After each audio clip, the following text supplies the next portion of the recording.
नमस्कार प्यारे विद्यार्थियों, आप सभी 11th क्लास के छात्र छात्रा ध्यान दें कि हमारी जो नेक्स्ट क्लास है इस क्लास में हमें देखना है कि देखिए जो व्याकरण का पोर्शन है उसमें हालांकि 11th क्लास में संधियां जो है उसका एक वीडियो या 2 वीडियो गए हैं। बात करें कि तो उसमें अभी गूगल मीट पे कुछ बच्चों ने क्लास में डिमांड की है कि घोष अघोष का व्याकरण में थोड़ा सा जो विचार था उसका टॉपिक थोड़ा कम समझे है, तो उसको एक बार दोबारा आपको बता रहा हूँ, कुछ मिस्टेक थी उनके लिए। तो देखिए व्याकरण में जो व्यंजन है इनको हमने कई प्रकार से मैंने बताया था। तो एक टॉपिक और आता है कि पैटर्न के आधार पर वर्गीकरण, जिस दिन सिलेबस में था मैंने बता दिया था, लेकिन कोई बच्चा है कि जैसे मान लो किसी घोष को लेकर दिक्कत है, किसी का घोष को लेकर दिक्कत है, तो ये जो एक और वीडियो आपके फायदे के लिए कि इसमें क्या होगा कि आप किसी व्यंजन को देख के पहचान लेंगे कि इसका उच्चारण स्थान क्या है और इसको किस नाम से जानते हैं। तो कई बार एग्जाम्स में बहुत बड़े बड़े क्वेश्चंस आते हैं, बड़े एग्जाम्स में भी आते हैं, तो उसमें समस्या इनसे संबंधित होती है। तो ये तो हमारे बेस है, हमने जो 5th क्लास तक को दिन कर लिया, तो अब जाके समस्या उत्पन्न होती है, तो समस्या का समाधान यही है। तो सभी 11th क्लास के छात्र छात्र ध्यान दें कि अपना जो ये हिंदी का वीडियो है, ठीक है, हिंदी क्लास का आप देखिए कि जो अपना ये जो टॉपिक चल रहा है ये व्याकरण का पोर्शन है, ठीक है। ध्यान देना हमारे को कि जो व्याकरण में व्यंजन है, व्यंजन आजकल तो स्वर व्यंजन का एक ग्रुप था, उसमें हमने व्यंजन पढ़ा। व्यंजन देखिए कि जो प्रेतन, अब ये प्रेतन का मतलब ट्राई वाला नहीं है, हम ट्राई करते हैं ना, ट्राई का तो है ही। प्रेतन का मतलब है कि जो हमारा एक कंठ होता है, कंठ के द्वारा जो प्रयास किया जाता है, यानी कि स्वरतंत्री बोलते हैं, क्या बोलते हैं इसको, स्वर तंत्री, वाग यंत्र बोलते हैं इसको, वाग यंत्र भी बोलते हैं, स्वर तंत्री भी बोलते हैं। तो ये जो हमारा सांस नाभि से निकल कपाल में टकराता है, फिर इस जीभ से नाक से जो वाणी अक्षर बनते हैं, तो उन पूरे सिस्टम को हम बोलते हैं प्रेतन। तो प्रेतन के आधार पे जो हना वर्गीकरण किया हमने व्यंजन का, वो कितने प्रकार से, 3। तो हमने कहा कि 3 है जो मुख्य है, तो उसके 3 के उप आधार कौन कौन से। तो पहला आधार आपके सामने मैं लेके आया हूँ, वह उच्चारण के आधार पर व्यंजन, ठीक है। अब उच्चारण के आधार पर कितने 8 भाग, इसके 8 प्रकार है। तो उच्चारण की दृष्टि देखा जाए ना, तो सारे व्यंजनों को 8 अलग अलग ग्रुप में हम पढ़ सकते हैं। और वो 8 कौन कौन से, देखिए उच्चारण करते हैं, पढ़ते हैं व्यंजन को कैसे बोलना है। देखिए पहला है स्पर्शी व्यंजन। स्पर्शी का मतलब देखो, मैं फिर कह रहा हूं कि हिंदी बहुत सरल भी अगर पढ़े तो, कि इसमें कि शब्द में अर्थ होता है कैसे, जैसे शब्द यहाँ पे क्या लिखा हुआ है स्पर्शी। स्पर्शी का मतलब वे व्यंजन, कौन से व्यंजन, वे व्यंजन जो स्पर्श करते हैं किसको, स्वर तंत्री को, वाक यंत्र को, तो स्पर्श करते हैं, टच करते हैं, बात वो है। तो देखिए स्पर्शी का मतलब है कि जो स्पर्श करके बाहर निकलते हैं, या यूं कहो कि जो हवा है वो फेफड़ों से निकलने के बाद क्या करती है, कंठ में या तालुओं में, मूर्धा में, ये कहीं ना कहीं वो टच करती है, स्पर्श करती है, तो उसे स्पर्शी व्यंजन कह दिया। तो स्पर्शी व्यंजन कौन कौन से हैं, तो मैंने आपको प्रश्न भी दिया था, आपने बता रहा हूं कि स्पर्श जो व्यंजन होते हैं वो 25 होते हैं। कितने होते हैं, 25 होते हैं, ठीक है। तो देखिए, तो स्पर्शी व्यंजन की बात करें 25 होते हैं, लेकिन देखिए उसमें तो क्या आता है कि स्पर्शी व्यंजन पूछ ले 25, तो 5 वर्ग है, क, च, ट, त, प। लेकिन यहाँ पे मैं आपको पढ़ा रहा हूँ कि उच्चारण के आधार पे, तो स्पर्शी व्यंजन अलग है, ठीक है, और संघर्षी व्यंजन अलग, और स्पर्श संघर्षी व्यंजन अलग है। लेकिन अगर देखा जाए तो स्पर्शी में सारे 5 आ जाते हैं, लेकिन यहाँ पे एक उच्चारण के आधार पर थोड़ा सा डिफरेंस हो गया है, क वर्ग, ट वर्ग, त वर्ग और प वर्ग, इनको तो स्पर्श में ले लिया है। अब जो स्पर्श में तो च वर्ग भी है, लेकिन ये क्या है कि स्पर्श के बाद में संघर्षी भी है थोड़ा सा, तो अगर इसको अलग से रखा जाए तो स्पर्श संघर्षी कहलाएगा, और सिंपली इसको क्या रहता है कि स्पर्श व्यंजन में काउंट कर लेते हैं। लेकिन यहाँ पे देखिए उच्चारण के आधार पर स्पर्श व्यंजन कौन कौन से हैं, क वर्ग में पूरा क, ख, घ, घ, अड़, फिर च वर्ग में च, छ, झ, झ, ये, फिर ट वर्ग में ट, ख, ढ, ढ, ण, और त वर्ग में त, थ, द, ध, न, और प वर्ग में प, फ, भ, भ, म। तो वो जो 25 होते इस तरह से। बात करें कि स्पर्श जो स्पर्शी हैं वो आपके सामने हो गए हैं। उसके बाद करें संघर्षी, संघर्षी व्यंजन जिसको बोलते समय संघर्ष होता है, ठीक है, आपस में जो हवा वो रगड़ खाकर निकलती बाहर, बहुत दिक्कत से निकलती, कौन सी है, वो संघर्षी में आपके आ रहे हैं। देखिए स, स, स और है। इनका दूसरा नाम उष्म व्यंजन भी होता है, क्योंकि इनको बोलते समय क्या होते हैं, उष्मा गर्म हवा निकलती है। क्योंकि देखिए इसमें क्या होता है कि इसको बोल से तो मुंह की आकृति थोड़ी दबाव में आती है, से जीभ का ही इसमें ज्यादा पेतन होता है, काम होता है। तो संघर्षी व्यंजन की बात करेंगे, संघर्ष की बात करें तो से और है कोई सिंगोले आगे है को काकल्य होता है। देखिए अपने हाथों को रब करते रगड़ते हैं तो गर्म होते हैं। उसी प्रकार से हवा है वो इनको बोलते समय गर्म हवा निकलते हैं, इस तरह से। वो क्या होता है कि जीभ है वो रगड़ खा रही है। तो संघर्षी की बात करेंगे, संघर्ष की बात ये तीन आ जाएंगे, चार, और इनको उस व्यंजन के नाम से भी जाना जाता है। आगे देखिए स्पर्श संघर्षी, स्पर्श के साथ ये तो स्पर्श हो गए, स्पर्श के साथ संघर्षी भी है, इन दोनों को मिला दिया तो क्या होगा कि देखिए व्यंजन कौन से, ये च और ज, इनको ना जब बोलते हैं तो उसमें देखिए थोड़ी उष्मा पैदा होती है और स्पर्श भी करते हैं। तो संघर्ष स्पर्शी में अगर आवश्यक होता है हमारा देगा च इस तरह से। बात करें नासिक के का आज भी जैसे बच्चों ने गूगल मीट पे किसी नासिक के क्या होते हैं, तो सीधी सी बात है ये जितने भी देखिए क वर्ग है, फिर च वर्ग है, ट वर्ग, त वर्ग, प वर्ग, ये जितने भी वर्ग है, और एक वर्ग कितने आ रहे हैं, 5 आ रहे हैं। क वर्ग में क, ख, घ, अड़े आ रहे हैं। तो ऐसे सब में 5 आ जाएंगे, 25 स्पर्श व्यंजन हो गए। लेकिन बात यह है कि ये नासिक के का मतलब प्रत्येक वर्ग का जो पंचम अक्षर होता है, लास्ट वाला होता है ना, वो क्या कहलाता है, नासिक के व्यंजन कहलाता है। उसको नाक से बोला जाता है, जैसे क, ख, घ, घ, यहाँ तक तो हमने गले से बोल लिया है। अब बोलेंगे लास्ट का अड़े, कुछ लोग उसे अड़े बोलते, कुछ अणे बोलते हैं, तो उसे नाक से ध्वनि निकलती। इसलिए क्या होता है कि जो नासिक का होता है वो अंतिम वाला होता है, 5वां होता है। तो देखिए प्रत्येक वर्ग का, देख सकते हैं इधर, प्रत्येक वर्ग का 5वां वर्ण होता है। कौन कौन सा, एक तो इससे है ना, देखिए आप क्या पढ़ेंगे इसको, ये तो ऐसे डेज लगा रखा है ये वाला, तो क्या है, इससे अड़े पढ़ते थे पहले के लोग, आज से अणे पढ़ देते हैं, जबकि अणे शुद्ध मात्रा में ये होता है। तो क्या है इसमें अड़े, ये, अणे, न, मैं, ये 5 हैं। इनको ऐसे तो लिखा जाता है, लेकिन जब काम में लेते हैं ना, इन सब क्या बन जाता है, अनुस्वार बन जाता है। क्या बन जाता है, अनुस्वार। देख इस बात को, जैसे आप कई बार संविधान लिखते हैं तो ऊपर बिंदी लगाते हैं ना, तो बिंदी किससे बात करें, सम, ठीक है, सम प्लस विधान लिखते हैं, ठीक है, ये आप जानते हैं, सम प्लस विधान, ये इसका संधि विच्छेद अपन करते हैं। तो इसको एक साथ लिखेंगे तो जो से है ना, ये सॉरी मैं, ये क्या बन जाएगा, बिंदी लग जाती है, यहाँ पे संविधान हो जाता है। तो वो कैसे होते हैं, जो मैं था ना, मैं, ये क्या है, नासिक के व्यंजन है, और ये क्या बन जाएगा, अनुस्वर बन जाएगा। ये सभी बनते हैं अपने आप में से, ठीक है। चलिए तो ध्यान रखना हमारे को, ये जो चीजें हैं इन सबको हम अनुस्वार के रूप में भी जानते हैं। जब अनुस्वार का जब किसी दूसरे व्यंजन पे काम आते हैं, और वैसे इनका सूत्र यही लिखा होता है, उच्चारण स्थान इनका नासिक हो गया है, नाक से बोले जाते हैं, कोई डाउट्स नहीं रहना चाहिए आपको। अब बात करें किसकी, कि देखिए नासिक हो गए हैं, प्रत्येक वर्ग का पंचम अक्षर होगा। चलिए बात करें पार्श्विक, पार्श्विक को देखिए आप, मैं बोलता हूँ कि पार्श्व से शब्द बनाए, और पार्श्व का अर्थ क्या होता है, बगल। क्या होता है, बगल, अगल बगल, गाना सुना आपने ना। तो देखिए बात करें हम, बोलते तो मेरे अगल में तेरे बगल, वो ये तो वो बात अलग है, लेकिन यहाँ पे बगल एक शब्द है। जैसे मान लो अपने बॉडी पार्ट की बात करें तो हमारे जो बगल होते हैं, इस साइड की बात करते हैं। ऐसे क्या होता है कि हमारा जो मुंह बना हुआ अंदर से, तो जीभ जो है, जीभ की दोनों साइड से, जैसे मान लीजिए जीभ हमारी है, तो इस जीभ के दोनों साइड होती है, उसको बगल बोलेंगे। तो आप देखिए एक व्यंजन आपके सामने कौन सा, वो है ल। कौन सा है, ल। ये ल व्यंजन है। इस ल व्यंजन में बोलते हैं तो कैसे बोलते हैं, मैं बोल के देख रहा हूँ ल, तो ल में ल, जीभ क्या है कि आगे जाके थोड़ी मुड़ती है, और जो हवा है वो दोनों साइडों से निकलती है। जीभ है यहाँ से मुड़ जाएगी, लेकिन हवा दोनों साइडों से निकलेगी, इसे बोलते बगल। तो कहने का मतलब है कि पार्श्विक व्यंजन कौन सा हुआ, सिर्फ एक होता है ल।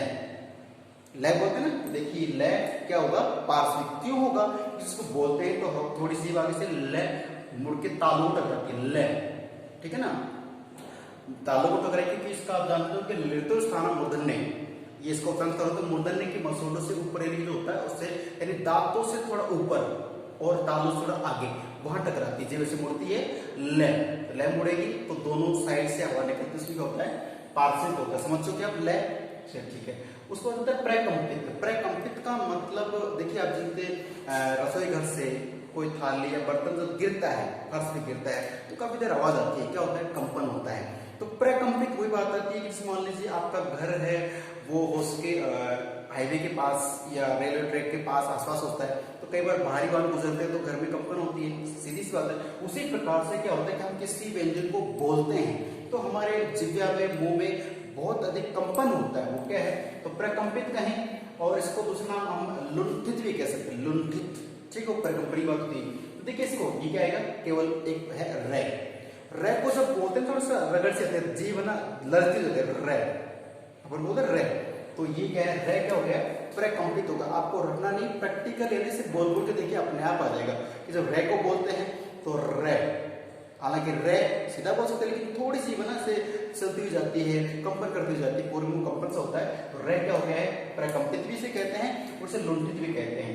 आगे बात करें हम उत्सिप्त की, उत्सिप्त, ठीक है, बड़े प्यारे है ये दोनों। उत्सिप्त देखिए डे और डे, ये अड़े वाला नहीं, कै वाला नहीं, ये टे वाली लाइन में डे ठे, फिर आता है डे, फिर डे, इस तरह से आता है। अब देखिए इनका एक सिस्टम है कि कभी कभी आपको ना ये बिना बिंदी वाले दिखते हैं, यानी कि नीचे ये नुक्ता नहीं होती है, बिंदी नहीं होती है, तो ये दोनों है ना, ये आगत स्वर है, ये हमने ग्रहण किए हैं बाहर से, यानी दूसरी भाषा से हमने इनको हिंदी भाषा में ले लिया है, क्योंकि अपनी भाषा वाले हैं उनमें तो सीधा आता है टे ठे डे डे, है ना, उसमें ये दोनों नहीं आते। इसका मतलब है कि हमने ग्रहित किए हैं, बाहर से मंगाई कहें, सीधी बात है। तो ये जो टे की लाइन है उसमें दोनों उनके आगे लिखते हैं, बाद में लिखते हैं, लेकिन शुद्ध मात्रा में तो हमारे टे ठे डे डे वही चलते हैं, लेकिन ये भी हमारे काम आते हैं कई बार, तो इनको हम ग्रहित भी कर सकते हैं। अब इनका देखिए उत्सिप्त व्यंजन कहलाते हैं, और इन दोनों का जो नाम है वो ताड़नजात में सकता है। उत्सिप्त का दूसरा नाम कहते हैं ताड़नजात, ताड़नजात में ताड़ना, किसी को धमकाना, डराना, और ताड़नजात ताड़ने के योग्य, और एक फेंका हुआ व्यंजन इसे कह सकते हैं। कैसे, देखिए इसको अपन जब प्रयोग में लेते हैं, काम में लेते हैं, तो डे का प्रयोग करते हैं, डे, सड़क, कैसा लगता है फेंक दिया सबको किसी में ना, सड़क है, लड़का है, ठीक है। अच्छा, इनका एक चीज ध्यान रखने वाली बात यह है कि ये दोनों ऐसे कहते हैं कि जब भी हमारा प्रयोग होगा ना, तो हम किसी शब्द के शुरू में नहीं आएंगे, प्रारंभ में नहीं आएंगे। जैसे सड़क बोला मैंने, तो अड़े से पहले क्या आ गया, से, ठीक है। तो आपको एक अच्छी बात बताने जा रहा हूं मैं इसी वीडियो में, कि एक तो हमारे पास ये है ही, हमारे सामने लिखे हुए हैं, जैसे अपन बात कर लेते हैं, यहाँ इधर कर लेते हैं थोड़ा, देखिए यहाँ पे ये दोनों है, इसके साथ में ये भी तो होते हैं, ठीक है। तो ये तो हमारा जो व्याकरण चलता है उसमें है, और ये दोनों हमने ग्रहण किए हैं, लेकिन व्याकरण में आ गए, तो इनका प्रयोग कब करें, इनका प्रयोग कब करें। तो सीधी सी बात है कि ये दोनों है ना, जिनकी नुक्ता नीचे लगी हुई है, ये कहो कि ओस की बूंद है या पसीने की बूंद है, इनको डर लगता है, कहाँ, ये अकेले कोई कार्य नहीं कर सकते। इसका मतलब ये है कि ये शब्द के बीच में आते हैं। जैसे मैं लिख दिया सड़क, क्या लिख दिया मैं लिखा स अड़े कै। अच्छा, एक आपको बता दो ना कि व्याकरण जब पढ़ने लग गए हैं, तो देखिए मैं आपको बताऊं कि मैंने जो नासिक के में 5 लिखे हैं अक्सर, उसमें देखो ये वाला, तो एक इसकी बिंदी देखो कहां लग रही है, और इसकी बिंदी को कहां लग रही है, लेकिन हम लोग जल्दी क्या करते हैं, दोनों को एक ही मान लेते हैं, ठीक है। ये नासिक के है, तो इसको आप अणे पढ़ेंगे, तो सोचो अगर हम ये बिंदी कहां लगा दें, इसके आगे लगा दी है, तो इसका तो मतलब ही कुछ और, सड़क कुछ और ही वे में ले जाते हैं, पर इसको और ही कहानी पढ़ लेते हैं बच्चे लोग, है ना, सड़क तो सड़क समझते हैं ना, हाँ मैं समझ रहा हूँ, आप क्या समझ रहे हैं, ठीक है। तो प्यारे बच्चे ध्यान दो कि ये अनुस्वार वाला जो है नासिक के, इसमें अड़े से पढ़ देते हैं, ये अड़े भी पढ़ा जाता है, लेकिन शुद्ध मात्रा में जैसे ये बात करें तो ये इससे तय वाली लाइन का है, ये वाला है। तो एक अंतर ये था कि इनका प्रयोग और इनका प्रयोग कैसे अलग अलग करना है, कि कहीं भी आपको क्या होता है कि देखिए सड़क लिखना है, लड़का लिखना है, लड़की लिखनी है, तो उसमें क्या है कि जैसे लड़की में ल पहले थे अड़े, तो ये वाला आ रहा है, ठीक है, ध्यान रखना। तो इनसे क्या है कि इस शब्द की शुरुआत नहीं होती है, इनसे पहले कोई और अक्षर आता है। इनसे हो सकती है साथ, जैसे डंडा लिखना है, ठीक है, डलिया लिखना है, डंडा है, डलिया है, डंका है, ठीक है, या कुछ और भी सब, डालडा लिखना, डालडा एक घी का नाम है डालडा, तो उनमें क्या होता है, जैसे डंडा, डलिया, डालडा, उनमें ये वाला आएगा, तो ये स्वतंत्र है, तो ये कहते हैं कि हमसे कोई शब्द बन सकता है, हम शब्द की शुरुआत कर सकते हैं, हम उनके जनक, हम उनकी करता है। और ये बेचारे क्या है, ये आपको ट्रिक बना रहा है कि इनके से बाहर बैठाते हैं, कई बार क्या होता है बच्चे से लाइन बनाते हैं तो आगे तो बैठ तो कई बच्चे आगे बैठने से डरते हैं और कुछ ऐसे होते हैं कि जो पीछे बैठने से डरते हैं। तो ये क्या है कि किसी शब्द की शुरुआत करने से डरते हैं, इसका मतलब इनको पसीना के घबरा के इनको पसीने की बूंदें यहाँ पे दिखाई दे रही हैं। इसका मतलब कि इनसे शब्द की शुरुआत नहीं होती है, ये शब्द के बीच मिलते हैं और ये शब्द के शुरू में भी मिल सकते हैं, अंत में भी मिल सकते हैं। डाले डा तो अंत में मिल जाएगा, ढोलक तो ये वाला आएगा। अगर ढोलक लिखना है इसके नीचे बिंदी लगा दी तो फिर गड़बड़ जाएगा मामला। तो अगर शुद्ध मात्रा में व्याकरण पढ़ना है तो प्यारे बच्चों ये छोटी छोटी बातें ना दिमाग में ट्रिक के आधार बैठानी, ठीक है, समझ चुके होंगे आप। चलिए अब आगे बढ़ते हैं।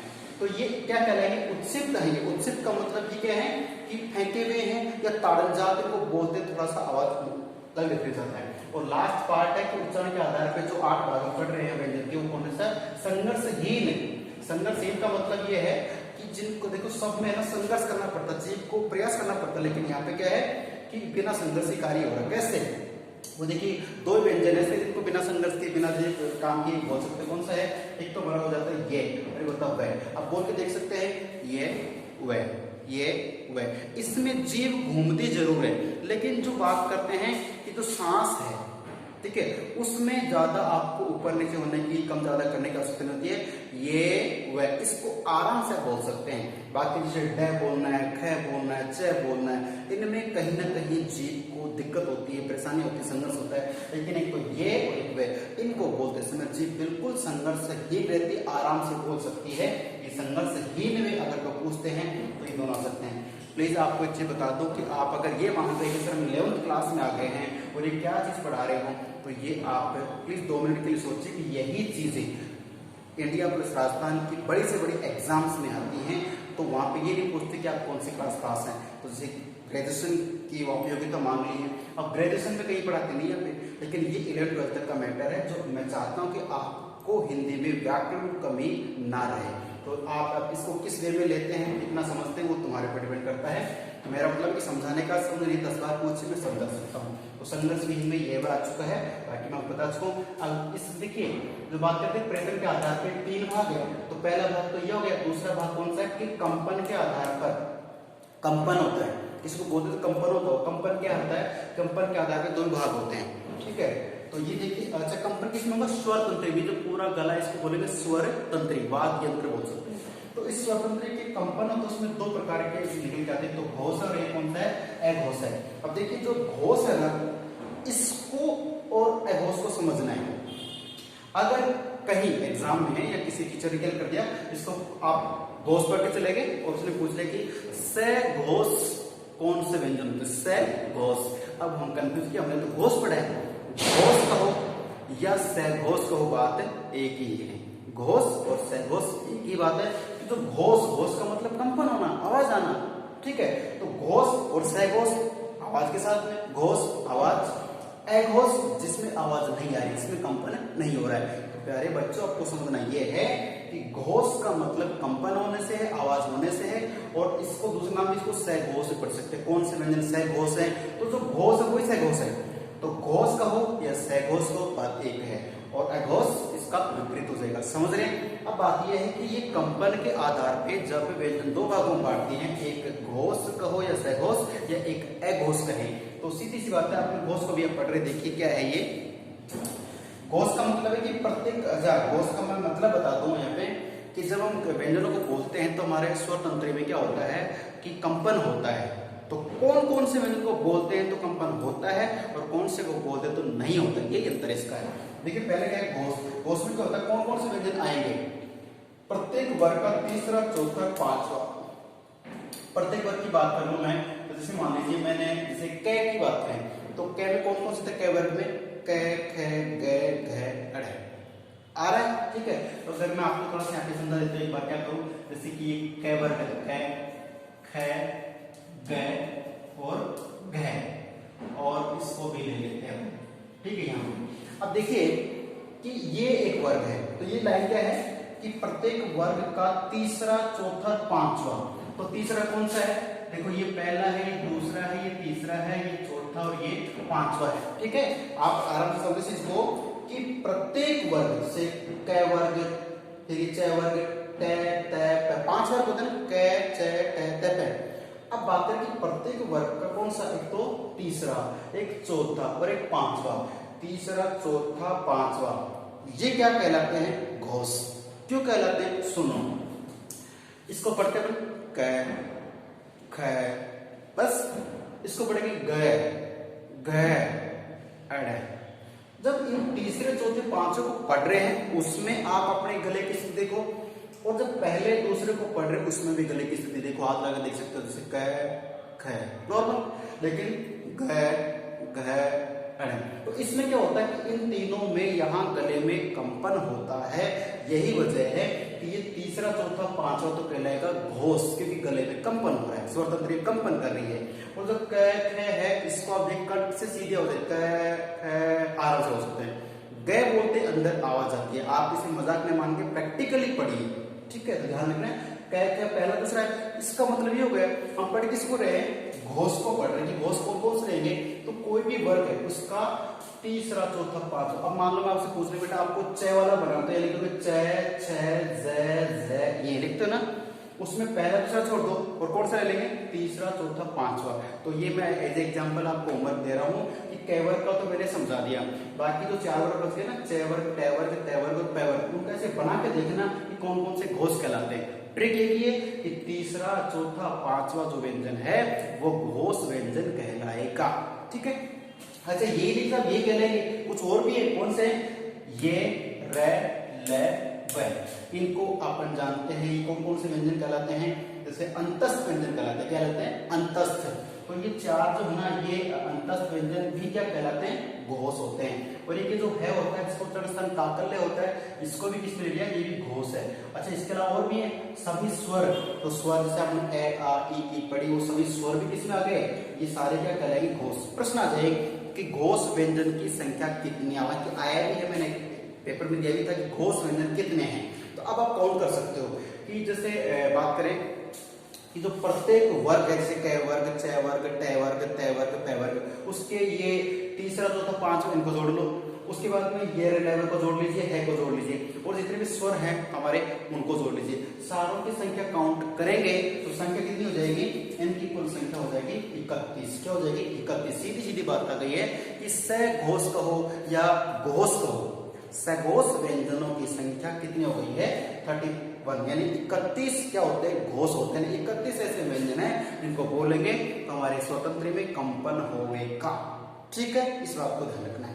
तो अब एक ट्रिक मुझसे पूछ लो, मैंने कहा कि जो घोष है वो तो इस तरह से मैंने आपको बता दिया है, समझा दिया है, लेकिन बात कर लें कि अघोष की करें, अघोष, तो देखो बच गए वो क्या है, अघोष है, क, ख, इनमें कंपन नहीं हो रहा ना, जब कंपन नहीं हो रहा तो क्या हो जाएंगे, अघोष हो जाएंगे, ठीक है।